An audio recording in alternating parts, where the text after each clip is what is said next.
Welcome back, seekers of hidden knowledge. Today, we're re-embarking on a fascinating journey into the esoteric meanings behind some of the most profound symbols and figures in astrology, mythology, and occult traditions. We'll be looking beyond the surface, exploring the deeper, more mystical layers of understanding that have been passed down through ages. Let's start with the planets.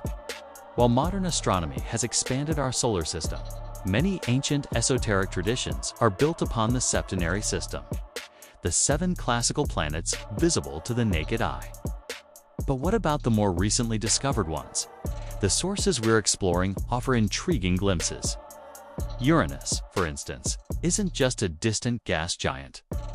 It's seen as a celestial vibration, a specific frequency represented by the color azure blue. It fits into a grand scale of 7 acting principles, suggesting its influence is more subtle and energetic than purely physical. Then there's Neptune. It's associated with the color white and is said to belong to an entirely different scale of vibrations. This hints that Neptune operates on a plane or dimension of influence distinct from the other celestial bodies, perhaps tapping into a more transcendental realm. The planets Pluto and the hypothetical Vulcan are on given specific color or vibrational correspondences in these older texts. However, there's a fascinating conceptual link made between Vulcan, the Roman god of the forge, and the Smith god figure of Yahweh, suggesting a connection to creative, formative, and even destructive fire and power. It's a conceptual bridge between different pantheons, hinting at a universal archetype. Now, let's turn to some powerful mythological figures. We often hear about figures like Chiron and Atlas, but in the specific esoteric systems we're examining, they aren't assigned direct correspondences.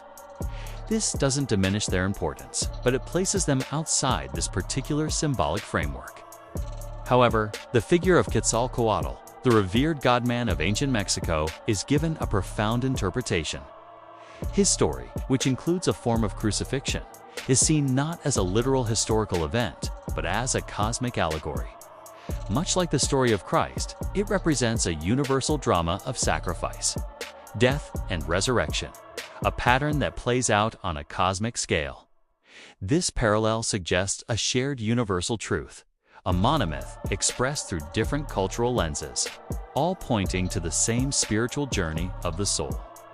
One of the most powerful and enduring occult symbols is the Ouroboros, the serpent biting its own tail. We've touched on it before, but it's worth diving deeper. In this context, the Ouroboros is the ultimate symbol of the astral light.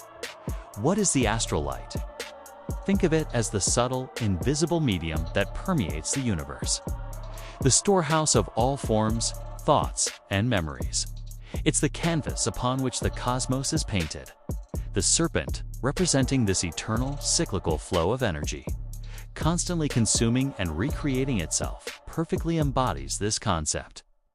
It's the symbol of eternity, of the endless cycle of creation and destruction, where the beginning is the end, and the end is the beginning. The Ouroboros reminds us that all is connected in a continuous, self-sustaining loop of existence. Ascending higher, we encounter the concept of ether. According to the disciples of the ancient Greek philosopher Pharisee, ether is the highest heaven, the Empyrean realm. It's identified with Zeus or Zen, representing the supreme all-encompassing consciousness. This isn't the physical sky we see, but the supernal world, the true home of the divine. The light of this ether is described as the concentrated primordial element, the pure, undiluted essence from which all creation originates. It's the very fabric of the highest spiritual plane, the upper part of the cosmos that encloses and sustains everything below it. Ether is the ultimate source, the pure spiritual light that trickles down through the various planes of existence to animate our world. It's the divine spark at the heart of everything. Finally, let's bring these cosmic concepts down to a personal, human level. How does this grand cosmic structure relate to us? The answer lies in the esoteric interpretation of the Book of Revelation, specifically its 7 seals. Far from being just a prophecy of future events, the 7 seals are seen as a map of the human spiritual anatomy. They correspond to the 7 major force centers within the human body, known in Eastern traditions as the chakras. These chakras are whirling vortices of energy, points where the creative force of the cosmos, the logos, radiates into our being. Each seal represents a stage of spiritual awakening, a level of consciousness that must be opened or activated for the soul to progress. These 7 seals, or chakras, also correspond to the 7 societies and the 7 lampstands mentioned in the text, reinforcing the idea of a 7-fold structure that is mirrored in the heavens, on earth, and within each and every one of us. This teaching reveals that the human body is a microcosm, a universe in miniature, containing all the keys to unlocking the mysteries of the macrocosm. The journey of apocalypse is not an external event to be feared, but an internal process of revelation and transformation. A path to unlocking our own divine potential. By exploring these symbols, we see a beautiful, intricate web of connections. The planets, the gods, the universal symbols, and our own inner spiritual centers are all part of one grand coherent system. They are different languages describing the same ultimate reality.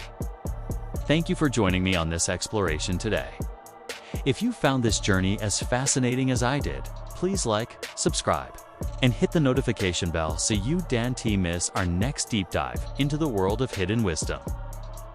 See you next time.